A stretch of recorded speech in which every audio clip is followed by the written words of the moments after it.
Today at NIC, we are fortunate to have as our guest speaker Dr. Robert Ellis Smith. Dr. Smith is publisher of the Privacy Journal and author of the book Privacy: How to Protect What's Left of It. He is a graduate of Harvard and Georgetown Law Centers. He was an assistant director of the Office for Civil Rights at the Department of Health and Welfare. In addition, Dr. Smith was director of the American Civil Liberties Union Privacy Project. And recently, Dr. Smith was appointed a member of the Human Rights Commission for the District of Columbia. With the help of Dr. Smith, we will have a clearer picture today of who is minding our business, whether or not we should even care if anyone minds our business, and perhaps obtain a clearer picture of what the future will look like for the American people who seem to devour information as a national pastime.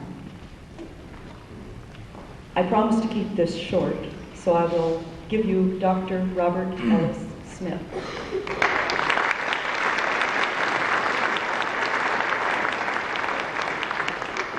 Thanks very much. Of all the speakers here, I guess I'm the only one who spends his time, full-time, working in the area of privacy, which might strike you as a rather peculiar, curious profession. I've been at it now for 20 years and enjoy every bit of it. It's a value that I have a great passion for and realize that it's not an absolute value. There's lots of conflicts with it. And as a journalist, that's what I spend my time doing, reporting on those conflicts between privacy and other values. This morning I'd like to trace how I got involved in this and why it interests me and alert you to some of the issues that I've come to discover over the last couple of years.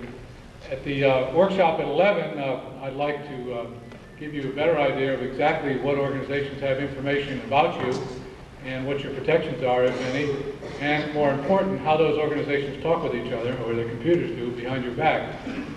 It will not be a demonstration of how you can sit at a keyboard and find out information about somebody else, but it will be a demonstration of how you can protect the information that is in databases now about yourself. I thought about 20 years ago that privacy didn't have an advocate. Just about every other value that we have in the society does have such an advocate. The values that privacy competes with, whether it's a free press or efficient government, or strong law enforcement, or developing new technology. There are always apologists for that, you can be sure. But nobody seemed to be sticking up for the right to privacy, and I had studied a little bit about it in college and law school, and was fascinated with the conflicts between the right of a free press and the right of an individual to privacy. And so I started a newsletter, having a short attention span. That was the kind of medium that I chose. I was a consumer of newsletters myself, and really set out to try to raise the visibility of the issue. And hope that over the years we have done that. A lot's happened in just the last 3 or 4 years that I'll get to that has really propelled privacy more to the front of the nation's agenda. Not yet at the top, but still competing with some of those other values. As I got into this, as a journalist, I was really shocked with how sloppy a lot of information collection is. My main attention, my main nemesis are the credit bureaus. I was shocked with how sloppy their reporting was about millions and millions of people. And also the FBI, which reports on millions and millions of people. And both organizations computerize that information, make it available to a lot of different entities. As a journalist, I was taught and accepted as second nature that you always check out information that you gather about people before you publish it, certainly, but also before you store it. And so much raw information in a reporter's notebook is just nothing worthwhile, and you throw it away. And I was shocked to discover that the FBI doesn't do that, nor do credit bureaus. They actually put that information on the record. If anything is said, even third hand, they'll jot it down and put it in the record and make it available to other people. I also thought about my training as a journalist that, among other things, you may have complaints about the press, but at least their information about people is published so that everybody can attack it. And although the remedies may not be adequate, at least there are some remedies for people who feel that there's information published about them that's inaccurate. Certainly if it's inaccurate and hurts your reputation, you can sue for libel. A lot of those opportunities don't exist with regard to the area of privacy, including the credit reporting industry and the FBI. And I discovered, and still discover, that both the law enforcement and the credit bureaus take what I call the librarian defense. If you walked into a library and saw something in a book or a report about yourself that you didn't like, the librarian wouldn't say, well, I'll run and correct that. The librarian says, well, go to the publisher, go to the author. I don't vouch for the accuracy of the information here. I just distribute it. I just make sure it's available to people. Well, that's very appropriate in the library context, but not appropriate in a credit bureau context, nor in a law enforcement context. And so often law enforcement would say, running a national database, well, we got that information from the local sheriff. You go to the sheriff and try to get it straightened out. In the meantime, we're going to continue to report that information on our computer that's available to police officers on the beat in their automobiles. So I don't think the librarian's defense works in those contexts. Not to mention that there are laws on the books that do require some sort of accuracy standards. Just 2 weeks ago, I was in San Francisco and shared the platform with a so-called information broker, about which I'll talk some more, especially at the 11 o'clock session. But they, in essence, are intermediaries between small businesses and credit bureaus. Some people call them super bureaus, although that's not really accurate. Some people call them intermediaries. I prefer the term information brokers. And for a one-time fee, $30 or so, they will look up not only a credit bureau about a person, but social security number, addresses, phone numbers, driver information from the motor vehicle department, past employment histories, all sorts of illicit information too. Some of it legally procured and some of it not procured legally. And the first question from the audience was, what happens if there's an inaccuracy there? And the head of this information brokerage firm, Jack Reed, said, well, if we attempted to correct that information, we'd be in deep trouble. I just found that a little bit ironic, not to mention upside down. He was trying to say that the information was provided by somebody else, and he couldn't take it upon himself to correct that information. Well, the law says differently, although these information brokers seem to be the last to realize that there is a law on the books that does regulate them. But more about them later. One of the interesting parts about my job is that I get to deal with constitutional issues 5 days a week. You all are exposed to it in some of your classes and at these wonderful symposia that you have. I find it intellectually stimulating, figuring out the conflicts within our Constitution, figuring out what the Founding Fathers meant, figuring out whether a document 200 years old can apply to an age of superhighways and supercomputers and instantaneous communications. I just find it very stimulating, and then it's nice to have Jefferson and Madison sort of looking over your shoulder, especially if you work alone at home, as I do. They're nice companions, and as well as William O. Douglas and Louis Brandeis. Those are the four probably who have articulated for us the American right to privacy, which is really a uniquely American right. Other cultures don't have it quite the same way we do, and it was really devised in the United States of America. And it's important to realize that the right to privacy, at least as a private civil right of action, not as a constitutional right, but as a right to sue, was virtually invented in the 1890s. It did not come over from England. It was not developed naturally through conflicts that reached the courts. It was really invented by Louis Brandeis, who wrote a law review article. And it's important to realize that it was written in response to new technology, so that 100 or more years later, we're still in the same situation where new technology is forcing us to take another look at this fairly recent value. Somebody once said privacy is a product of the 20th century, which is true. And as a youth, it's impetuous and fickle and hard to pin down. And it is. It's not vague, as some people would tell you, but it certainly is a rather fickle concept. But anyway, Brandeis was shocked by press coverage of his family's affairs. This was a time when high-speed presses had just made tabloid journalism possible. Cameras had just been introduced. Can you imagine the change in people's lives to see an image of themselves and see that image preserved forever and ever? For most of us, that would be a joy. I mean, it's almost a taste of immortality. But there are some people who really hate to see their image, and the only concept they could have had prior to that was, of course, an illustration. But here was a new piece of technology that allowed a little bit of themselves to be taken away and preserved and owned by somebody else. And also the telephone and the telegraph coming in about the same time. So Brandeis wrote this law review article that said we need a right to privacy in American law, and judges began to pick it up pretty much right away. I've also found privacy important in my own life. Many of the other speakers that you hear this week may well disparage the concept and say the only people interested in privacy are those who have something to hide. I don't feel I have anything to hide, but I think that privacy in my own life has enhanced it. And by that I define privacy as autonomy, freedom to do what you will, to develop yourself fully, physically and mentally, without interference from the state or from, perhaps more important, the commercial sector. It's a time to take risks, a time to not be accountable for things, time to make mistakes, to go down dead ends and start over again. These have been very important to me, not only as a writer, but also as a lawyer, and I think as a parent and as a citizen. All living things, when you think about it, need some sort of time in darkness when they're not subjected to the glare of a bright light, whether it's the womb for a living baby or whether it's a seed for a flower. Those who protect their privacy, I think, want to preserve, in a very crowded society, some sort of elbow room. They don't necessarily have something to hide, or they don't have something more to hide than others. And it's disparaged more and more because privacy flies in the face of efficiency, it flies in the face of new technology, it certainly flies in the face of convenience. And those are the choices you generally have to make. Will I be inconvenienced myself a little bit to protect a little measure of my privacy, to give up a little less information, or will I be reluctant to hold up the line? Will I be reluctant to make a fuss over the phone and just give away the information?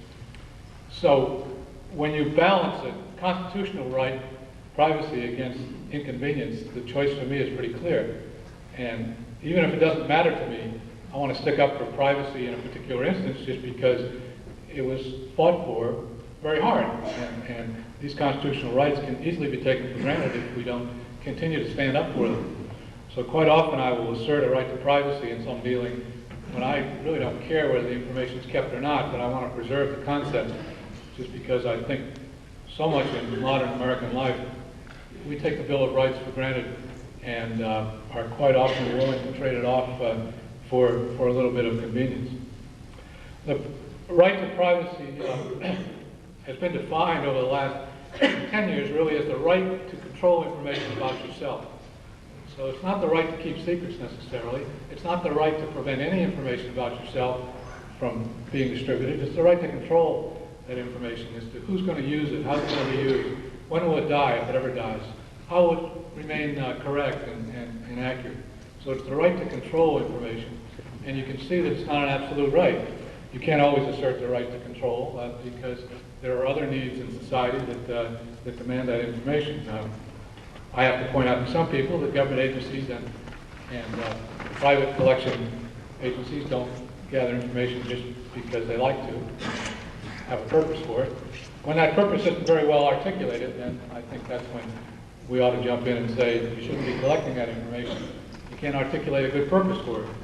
And so often that happens. I also like as a consumer to leave enough time as I shop around to negotiate for the best privacy deal. So when I'm looking for insurance, even health insurance, life insurance, try to plan ahead so that I can shop around for the best bank, the best insurance company. Just a couple of weeks ago, I applied for life insurance and left off the blank the line for Social Security numbers. I didn't see any reason for it, so I left it blank. Got a call back, it got bounced back, oh, we can't do that.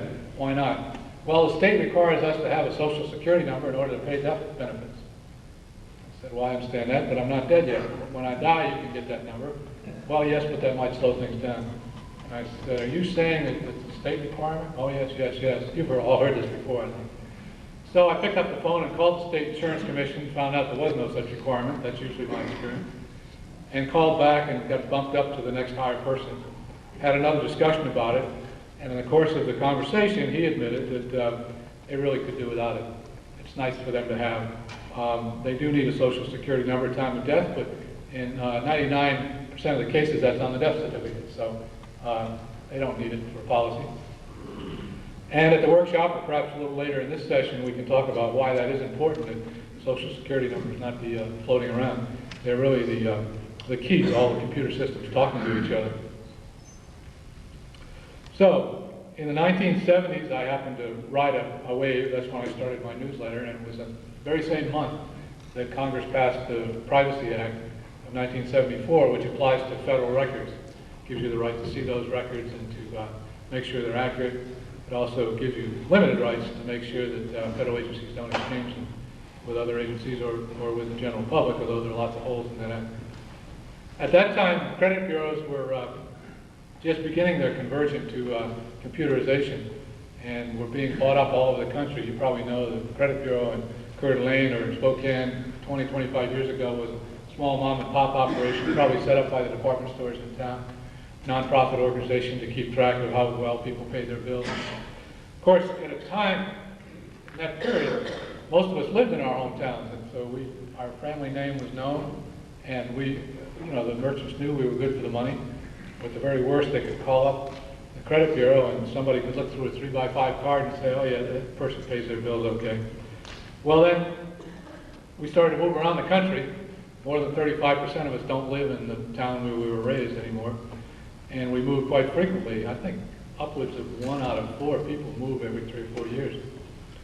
So that gave rise to national credit bureaus, and at the very same time there was a means now to allow them to go national, namely computers. So they were just starting that conversion. In 1970, it was said at a seminar I went to, I go to as many conferences about computers as I can. I don't have a background in that field, but I try to learn as much as I can on the fly.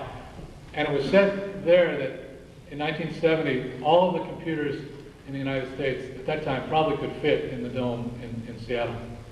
Gives you some idea of the development of the field. But more ironic, in 1980, the same fact was probably still true, that all the computers in existence could still fit within that stadium. The point was they had become miniaturized, they had become tiny. This discovery of microprocessing really changed everything. And there's no part of our life now that's not affected by computers. And I would imagine 10% of the people in this room probably have some sort of basic computer on them, or at least in the car or in the classroom or around. So that changed things a lot. And then in the 1980s, you could see the changes that came so remarkably with this as large organizations discovered computerization. Computers really were born in the federal government. We taxpayers paid for them. We couldn't have done a census count without them in the 1940s. There was a basic counting machine that was developed. And then we couldn't administer a pension plan as we started to do in the 40s without some sort of basic counting machine. So we taxpayers really developed the computer. And by the 1980s, there were then just 5 major credit bureaus around the country that had bought up virtually all the local credit bureaus. And then in 1979, I came here to speak. And it's really pleasing to me that I'm one of the repeats in this popcorn forum. And I'd like to indicate to you some of the changes that have happened since I was here, not in your community, which I think are vast. I think the look of Coeur d'Alene has changed remarkably since I was last here. Among other things, I guess we all survived 1984, and so we should congratulate ourselves for that. Amid all the pessimism, we shouldn't forget that somehow the human instinct does prevail over the technology. And a lot of technology simply becomes dormant or even gets retarded just because the human nature won't absorb it, won't accept it. Interesting to me that ATM machines, for instance, have become generally accepted. I don't think that was so clear 15 years ago. It simply turns out that they fit. There's a good fit between human nature, namely always needing cash, not wanting to carry too much, and a ready machine that allows it to occur. But it wasn't all that clear 20 years ago that would catch on. Well, about 1980, 1989, I got my second wind. Lots was happening in the field. I was sort of burned out, actually, and I was going through the motions, but still liking what I did, so essentially I kept doing it by inertia. And then I began to look and see what the credit bureaus were doing, and it was incredible to me. They were now, or about to be reduced to 3, and you've probably heard of them. It's TRW, TransUnion, which is a smaller company in Chicago, and a company called Equifax in Atlanta, Georgia, sometimes called CBI or Credit Bureau Incorporated. So the big five would become the big three, and they were talking to each other quite a bit. Their inaccuracy rates were magnified with each other, and they discovered that their information was kind of remaining dormant. I imagine half the people in this room got all the credit they need. We've got the mortgage. We don't need much more insurance. Credit bureaus are not going to make much money off of us. So the credit bureaus discovered that they had to do something else with that information. And boy, did they. They began first by taking information out of our credit files and developing these targeted marketing lists, both for telephone and for mail. So that by our use of plastic, by the frequency of our charging, by taking a look at our job, by our zip code, by lots of other characteristics, they could pretty well piece together what sort of a consumer we were, and they began to sell those lists. It's pretty clear to me that the law prohibits that, but they went ahead with it anyway. And then came along these super bureaus, which really shocked me, these tiny mom and pop operations run by people, a lot of them former private eyes, none of them with any expertise in the information collection business, none of them with any sense of obligation to consumers. And as I say, for a small fee, they would tap into their tiny little IBM computer using a modem, which is just a telephone line for the computer. They could retrieve a credit report. Now, the law on credit reports says that that information can be released only for credit purposes or for insurance or for employment. Well, how's the credit bureau going to know who the super bureau passes it on to? They never did. And so that information became available to a wide assortment of people, including lawyers, private investigators, people with grudges, future fathers-in-law, spurned lovers, all sorts of characters had access to credit reports through these information brokers. And in addition to that, the information brokers were tied into the motor vehicle departments in all the states. They were tied in, they were getting Social Security numbers out of the credit bureaus. They were tied into workers' comp files in virtually every state. And it was discovered just 2 years ago, they were illegally getting information out of the Social Security Administration about our earnings records. They were illegally getting information out of the FBI about criminal records. And several of them were indicted just 2 years ago for those offenses. The ones who weren't indicted were cited by the Federal Trade Commission just about 4 months ago for violating the Fair Credit Reporting Act in providing this credit information to people who had no legitimate purpose for it. All of this shocked me. I mean, here I was, the person who works full-time in this area, and all this stuff was going on. I didn't know too much about it. Certainly the American citizen didn't know too much about it. So that's when I got my second wind and started to be more aggressive, and things have happened since then. What has never changed over the years is that credit bureaus themselves figure that their accuracy rate's about 1/3, about 33%. Of all the people who ask to see their reports, as you have a right to under the law, a third of them dispute the information, and roughly that number get a change in the credit report. And credit bureaus think that's kind of an acceptable rate. See, the problem with the business is there's no consequence for reporting erroneous negative information. The worst that can happen is that some department store is going to turn you down for credit, but the credit bureau is not going to get in trouble. But if there's erroneous positive information, the credit bureau will get in trouble. If some department store, let's say an insurance company, issues insurance to somebody who is known to be suicidal and involved in organized crime and drug dealing, the credit bureau is going to get in trouble. And that's the basic flaw in the business, I think. There is no negative consequence for reporting erroneously bad information about people. There is a consequence for reporting positive information erroneously, and you can see the fix we're in. Well, Equifax, which is based in Atlanta, I mentioned, and now has really become a sort of an information conglomerate. They not only run a credit bureau, they run the largest consumer investigating company in the country, called Equifax Services. These are the people who, for a fee, after you apply for insurance, these folks will go around and perhaps ask your neighbors, your co-workers, or make a few phone calls to find out what sort of a person you are. It's a very once-over-lightly check, not really an investigation. Insurance companies pay good money for this. Inaccurate information. These are narrative reports that generally, until this point, haven't been computerized. And it's important to keep those two entities separate. Consumer investigations and credit bureaus. Credit bureaus don't keep that kind of information in their files. They have computerized information that's fairly easy to tell whether it's true or false. It's, did you pay the bill or not? Do you have credit at a particular store or not? The inaccuracies in credit reports come from, they'll have a couple of accounts on there that you don't have. They might have you mixed up with your son or your daughter. They probably will have your former address listed as your current address. Those sorts of things. If they have your former job listed as your current job, you can see the problem. A friend of mine checked his credit report and found that they had him listed as a stock boy formerly employed as a lawyer. Well, that's an important distinction. That was inaccurate. Important distinction. Somebody else found out that he was married to his own mother. Interesting. And a member of the cabinet in the Reagan administration actually had a credit report that listed his occupation as secretary. Accurate. Lowercase s. So that was accurate, I suppose, but you can see how misleading it might be if you're trying to determine whether to extend credit or not. Well, this Equifax also has a company called Dataflow. They're tied in by computer to Boise and every other state capital and get motor vehicle records information online in real time regularly, and then computerize it and sell it back to the states and sell it to insurance companies. Equifax also has a role in the California lottery too. They also have a procedure for checking up on utility customers. When you apply for utilities, chances are Equifax will check you out and have a report as to how well you paid your bills with a prior utility where you used to work. And Equifax is tied into the federal government now. There's a law that authorizes credit bureaus to exchange information with federal agencies to make loans and grants. So it is truly a conglomerate, and virtually nobody knows about the operation. In the last 5 years, Equifax has sort of come out of the dark.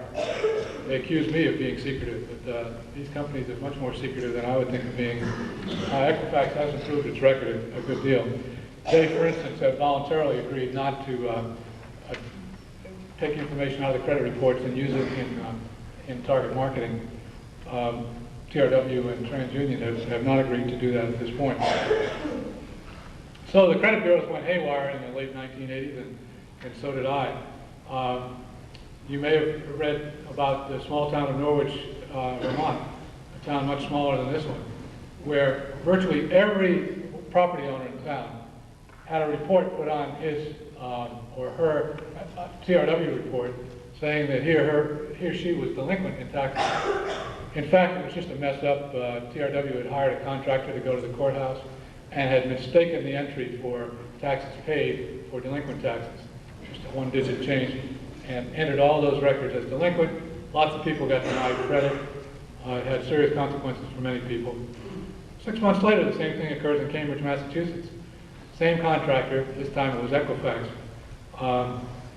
The Federal Trade Commission is responsible for enforcing the Fair Credit Reporting Act, which regulates credit bureaus. They've really been slow to act. I think they've even been slow to keep up with some of these changes in the field. You can see why it gets my ire up.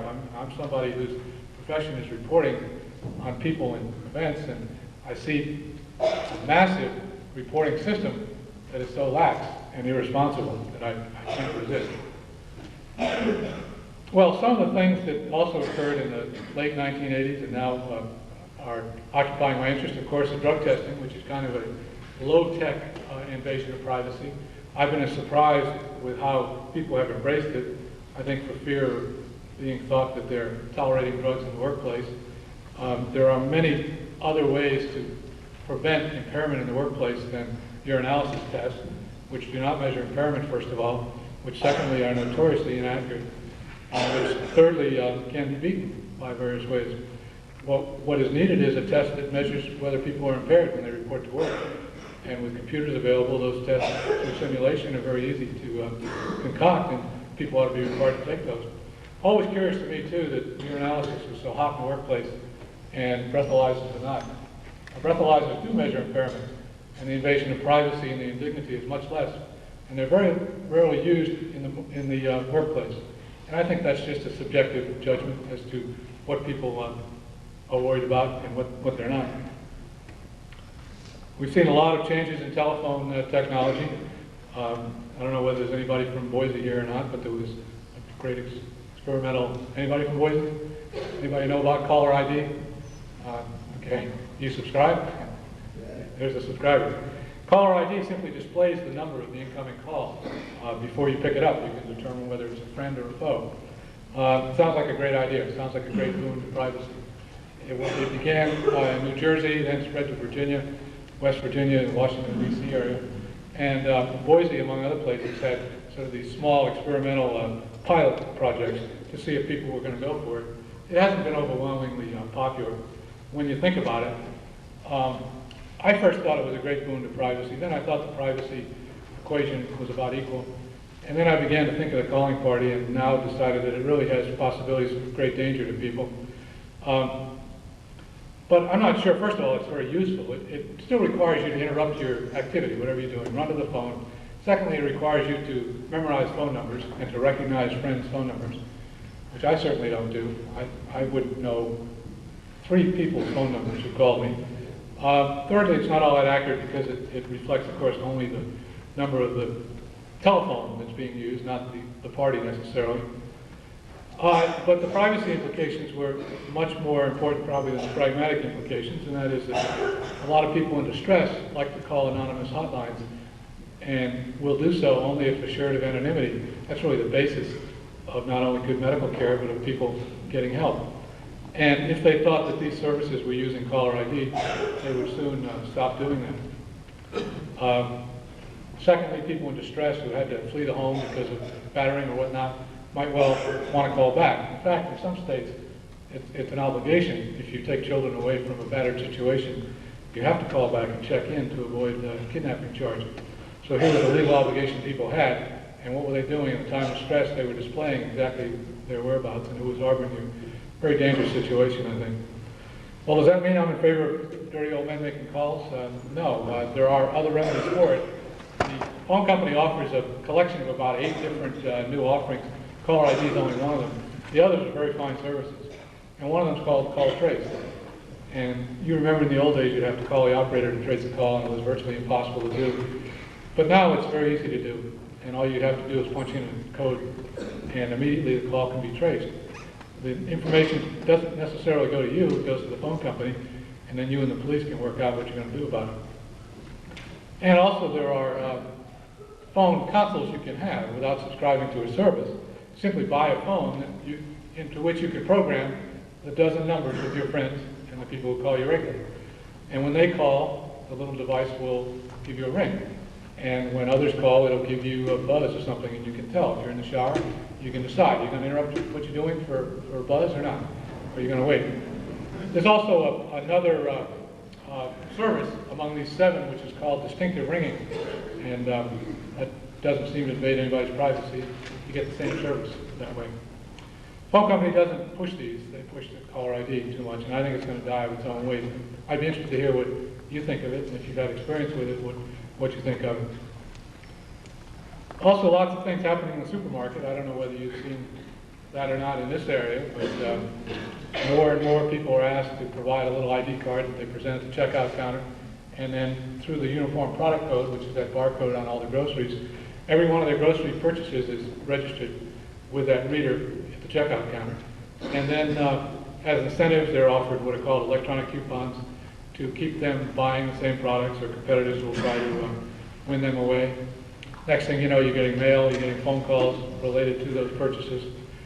And even in one experiment, which is called Behavior Scan in about a dozen cities, the company that collects all this information also tailor-makes the television advertising for each family. With cable, you know, you can do it. It's called narrowcasting as opposed to broadcasting. And you can beam in one advertisement to one family and another advertisement to the neighbors, or another advertisement to everybody else. So you can see what they're up to. They would provide a particular advertisement in a particular way, maybe using a jingle. Everybody else gets one without music. And then they can measure right away the next day in the marketplace whether that manipulation is working or not. Very manipulative, except that right now only volunteers are being used. But that's the face of the future, I think, this manipulation of us as consumers. Unfortunately, most of the computer power, I think, that we've developed in the private sector has gone towards segmenting us, softening us up, making us more vulnerable consumers. Among other things, we spend lots of resources developing very sophisticated scripts for people to call us at vulnerable hours. when we're most busy, using automatic dialers, using telephone recordings to reach us with products. Last couple of years, Congress has passed a law that limits that in some way. Every company now has to keep a do not call list, so that's important to know by federal law. If you call them and say, put me on your do not call list, they have to abide by that. If you catch them violating that, good luck. Call the FCC in Washington and see what happens. But it's a fairly new law. Kinks have to be worked out, but people should know that there is that right now. Also, the phone companies are developing something that might be of interest to you, and we should think about the privacy implications of that. And that's something called personal number calling. Everybody would be assigned the same phone number from cradle to grave. Use it for your vacation, weekend home, use it for your boat, use it for your automobile, your fax machine, use it for your office, your cellular phone, whatever. It would follow you everywhere, which is enough of a privacy nightmare in itself. But it may actually supersede the Social Security number as the personal identifier of everybody. If we're going to have a number that everybody has from birth to death, that certainly would be it. And it not only identifies you, but also provides a means for tracing you. The phone company really isn't looking at that implication of it. I want to just mention, too, the National Change of Address system that probably nobody knows about, but should know about. Well, each time you go to the post office to change your address, you fill out a little card. That information is entered into a computer by the Postal Service. Even postal clerks don't even know this. And then the computer media are provided to direct mailers. About 20 in the country who work on a contract with the Postal Service called NCOA, National Change of Address System. And these NCOA contractors are supposed to take a list from a catalog shop or from somebody selling products through the mail, condominiums, land in Florida, whatever, and then clean the list. And Postal Service likes that because there's less mail that has to be returned. So that's its function, but these direct mailers, they can't resist a list. So what they're doing is actually building lists from the change of address list, list of new movers, and that's why you're bombarded with mail after you move, because the contractors are taking this computer information from the Postal Service that nobody tells you about, and notifying all the big mailers in the country who the new movers are. And of course, people who recently moved are prime consumers. They're people in a buying mood. So that's something I think people should keep an eye on and try to challenge your local post office about it. What people like myself are asking is that on the little card, you notify people as to what's going on. Tell them exactly what's going to be done with it. And I think that the list cleaning function ought to be done by companies not in the mailing list business. It's too tempting for them. They can't keep their hands off it. Some of you may have heard that the Trade Association of Mailers has a service to get you off lists if you wish. You can call, you can write. It's an imperfect system because not everybody belongs to that association and not every association member abides by the list. But even more shocking to me, some members of the Direct Marketing Association will actually take that list of people who want to get off mailing lists and mail solicitations to them. Mailing list people cannot resist. And sometimes they find the response higher than a list of other people. And so they'll go back to that list and do it again. There's no prohibition against this. I think it's unethical, but it's being done. And so, once again, if you change your address at the Postal Service, if you call the Direct Marketing Association and say, get me off these lists, you in fact might be generating more mail, not less, so be advised. And of course, you may think I'm paranoid to worry about one's address, but I think in the 1990s that is not paranoid. There's lots of cases of stalking in big cities, perhaps small towns as well, and of anonymous strangers finding out where you live and then coming to your residence and doing you harm. And all sorts of other ills that can come from people, and I think that to keep your address, and certainly your phone number to yourself, is not paranoid at all. And there are lots of software packages that will easily take a mailing list of addresses and look up the phone number. That can be done instantaneously, or the reverse can be done. So don't think that a list of addresses will save you from telephone intrusions, because it won't. It is only a matter of pushing a button to match an address with a phone number. There are even services that will provide that by 800 number by voice. If you want to get a shock sometimes, give a call to one of those. It's a national network. Give your address, and what comes back to you is your name and your phone number. Pretty shocking. One of the things that privacy people are keeping an eye on is the administration's new health financing program. There's been a word about privacy in it, and we think that that has to be an essential ingredient. Here's a system that will require much more data gathering about the American public, and there have to be some provisions for keeping that information confidential, making sure it's used only within the health community, and making sure that patients have the right of access to it. There's no federal law that gives you a right to see your own medical record. There's no state law that gives you that right. There is no federal or state law that really prevents medical practitioners from disclosing medical information about you. We all think that there's an ethical code, which there is, which is pretty strong, but that's all it is. And most practitioners will release information if they wish, I think. When they don't want to release it, they will invoke the ethical code. When they do want to release it, chances are they will. And of course, if insurance reimbursement is at stake, they'll disclose it right away. So one of the proposals that came out from the fairly secretive process in Washington was a proposal for what's called a smart card as part of the Clinton health program. I would not be surprised if that comes out in the final version. A smart card simply embeds into it information about you in a computer format, either through a magnetic strip or otherwise. And then when it's placed against a reader, an automatic reader, then the information is displayed for whoever, the nurse, the hospital, whatever. And this means you can carry your medical file around with you for your whole life, and when you're out of town, you can get medical services and the like. However, I think it would soon become a national ID card, and there would be less and less excuse for not carrying it whenever you're around for cashing a check or whatever. And there's a lot of merchants who would love to have a card like that, a little piece of plastic that you had to carry with you. And not only that, if they could get a hold of one of these readers, wouldn't they love to know your insurance carriers and your health status and your employment and all the rest? And I think at least one solution might be, if we're going to have this smart card, at least to have it a totally different shape and size than any other credit card piece of plastic. And that might make clear that it's for the medical establishment only and nobody else. Well, I'd like to take your questions, but before I do, let me just point out that privacy can be enhanced by new technology.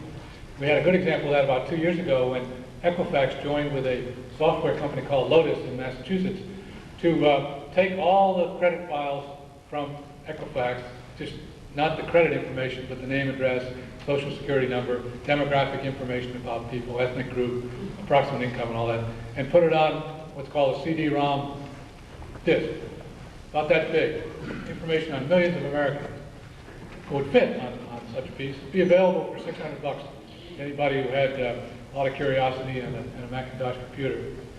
And the people in the privacy community who have been jumping up and down for several years about things like this alerted people in the computer community who dispatched 35,000 electronic messages to Lotus and got the proposal squelched. It was a remarkable response. And so I think that's one way that use of computers can be used to fight back and to equal the balance between privacy and information collection. It is so easy, really, to send messages electronically, and those who deal with computers love to do it. And it's going to be more so than the talk shows, which were ballyhooed in last year's election. I think the electronic communications medium will have much more influence on our democracy than other forms. It is so easy and so cheap to dispatch a message, and you can do it really without even composing a message, but just having some computer service tell you what to say and where to send it. Let me conclude just by pointing out one of the great Russian writers, Alexander Solzhenitsyn, had his finger on this issue, kind of chilling that it had to come from the then Soviet Union.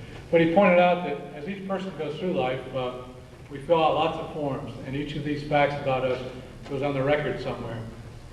And if this were visible, he said, all of these facts about us would really resemble many tiny threads, tiny strands. And he said if it were visible, it would look much like a spider's web. And you know what a spider's web does? It traps you. But he pointed out that eventually you become totally immobilized because all of these strands of information about ourselves, which I plan to demonstrate at the workshop, by the way. All of these strands just immobilize us and make us less active citizens, less assertive, always cautious. What he said that was more chilling to me was that sooner or later, each of us develops a respect for the people who manipulate the strands. And I resolve that that will never happen, and I hope that you will resolve that that will never happen. Don't ever develop a respect for the people who are manipulating the strands. Challenge them, insist on seeing information about yourself, insist on filling out the form only as much as you think is necessary. Let them bounce it back to you, provide them a little more. Try to get the transaction with as little information as possible. Always check information about yourself. Try to keep them honest. And don't ever develop that respect for those who manipulate those strands. Thank you, and I will be pleased to answer any questions you have.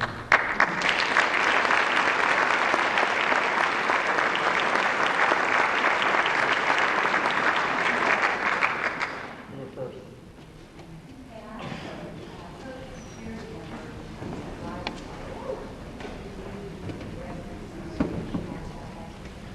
She said in Idaho, your social security number becomes your driver's license number. What do I think about it? And I think it's a very poor idea. It's just happened in California. Is it on the face of the license?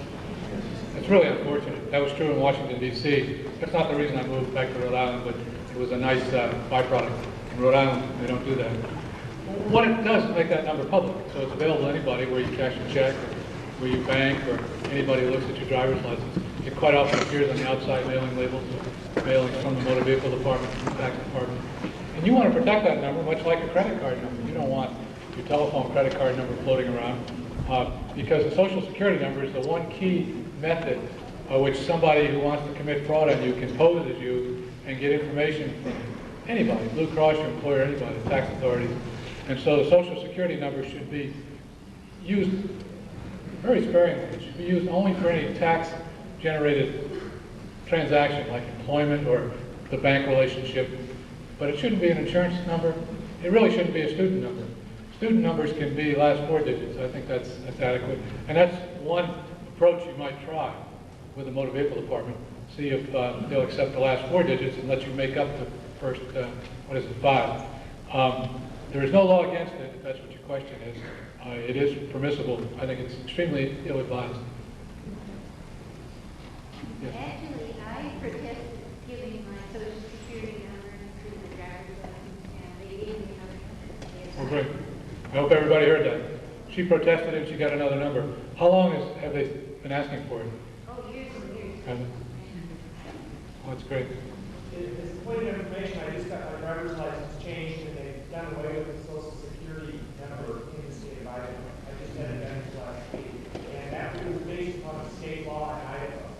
Changed things. They've done away with it, he says. That's good news. And so typical, you know, when enough people object and when they figure out, gee, we really don't need it, we'll do without it. It is a federal requirement that for a commercial license you need a social security number.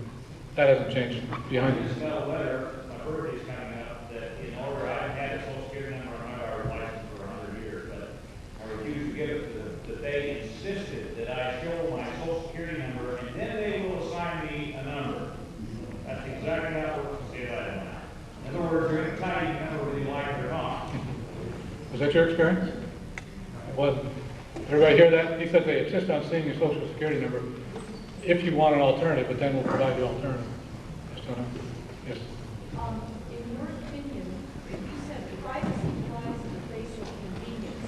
If we were an all-cash society or reduced our credit spending in credit card by 50%, would that make a significant difference in the way Equifax works? If we went to a cashless society or reduced our credit spending by 50%, would it? Oh, an all-cash society, would that change? That would be a case of certainly opting for inconvenience and privacy in most cases, I think.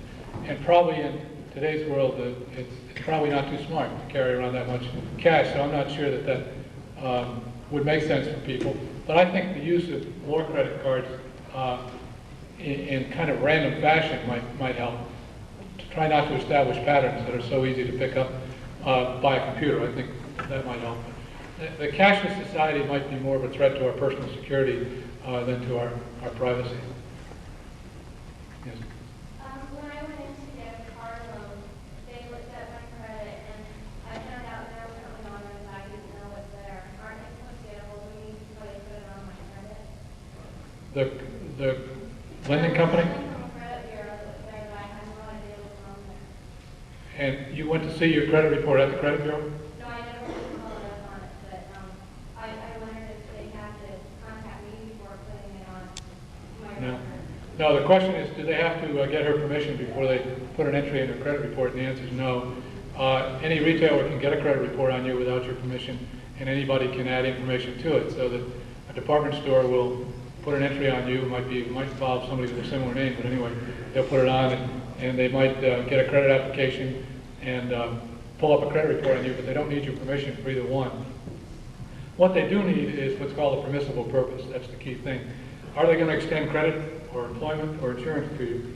Because if they're not, that would violate the law. So I've had a couple of merchants say, come on in the back room, I'll take you to the keyboard and we'll just look up your credit report just for the fun of it. Violation of the law. They're doing it. Violates the law. Have you ever looked into privacy in the employment by corporations? A lot of these young people be going out looking for jobs when they get through their training.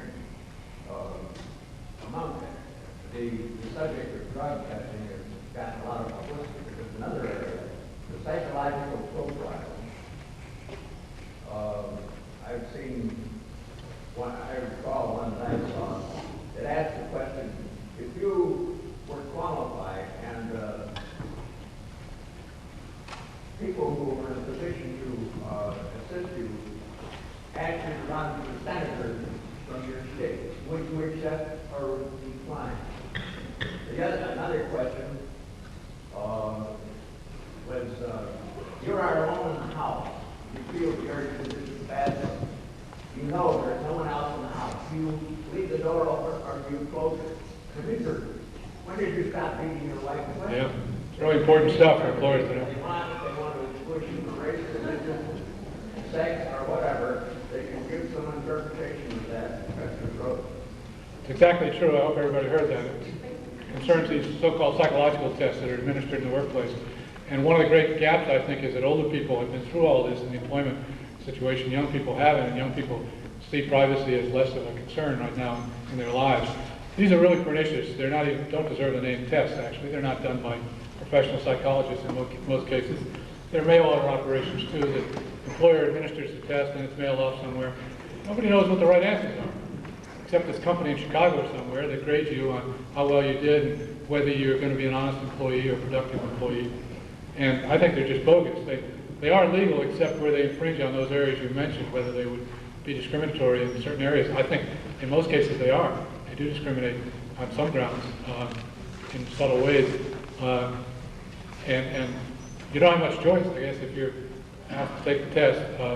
One thing that I've never seen is evidence that your answers become part of a record, so that might be comforting in some way. Yes? I understand that anytime you write a check, you put down underneath what it's for. How is that recorded in your computer? When you write a check, is that all that information on the check recorded in the computer? Another thing, did you know, department, federal law requires that banks keep a copy of the front and back of every check for 5 years. So it's generally in a microform way, or the digital equivalent of it. So that's right, if you write down the purpose of the check, or on the back of the check the merchant puts your physical description, or looks at your Idaho license and puts down your social security number, all that information becomes part of a permanent archive for 5 years. And it's available to private investigators and state investigators without any real procedures, just who can see it and who can't. It's one of the shocking laws on the books that not many people know about. But try to get the check back if you need it for personal reasons. It's real tough. Yeah. Is there a standard length of time that the credit bureau change and update older records? Is there a standard time when credit bureaus update the records or change? Not really. It depends on the credit grantor, when the store changes the information. Of course, in most cases, it's every 30 days, as you pay or don't pay. Well,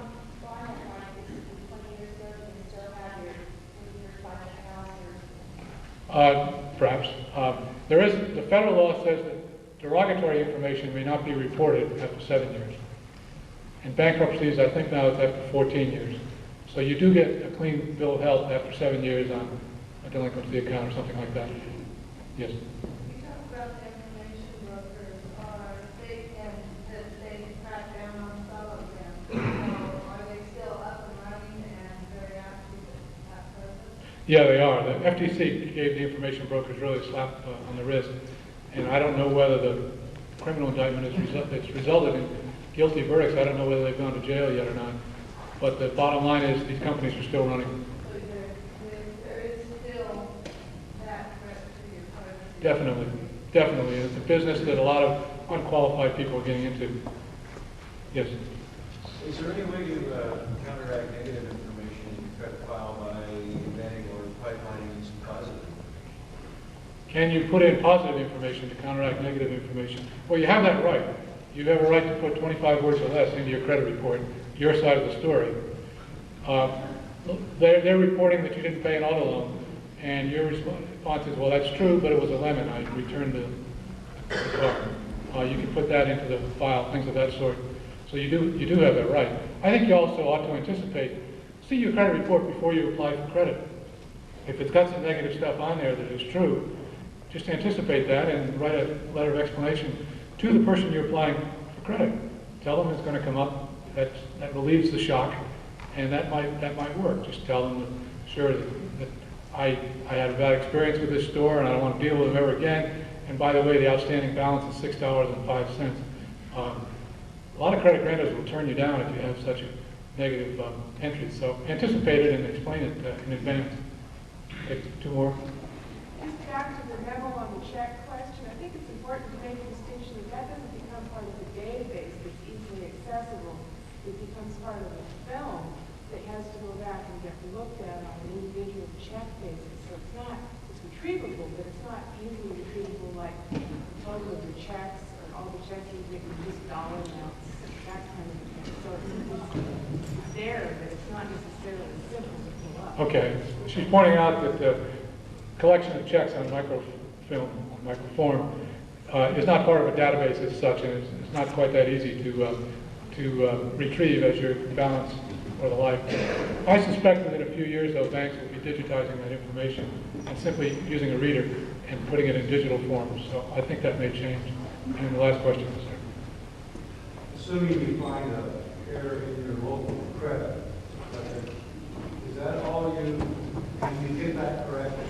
Does that click back to other folders of your credit, or should I be aware of some clearinghouse that you can use?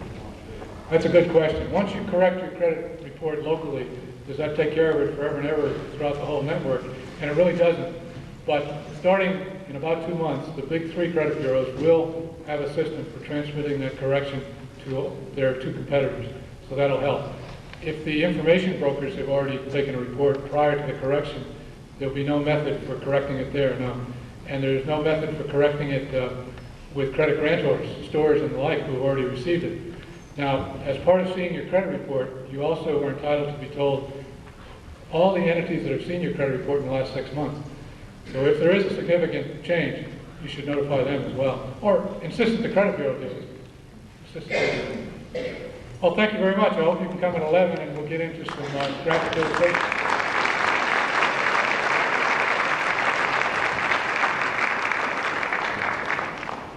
As an aside, I would like to invite all of you who are able to attend Dr. Smith's presentation at 11 in the Bonner Room.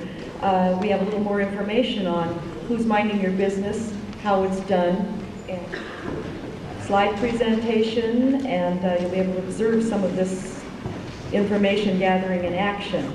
Also some of the abuses, I should imagine. Thank you.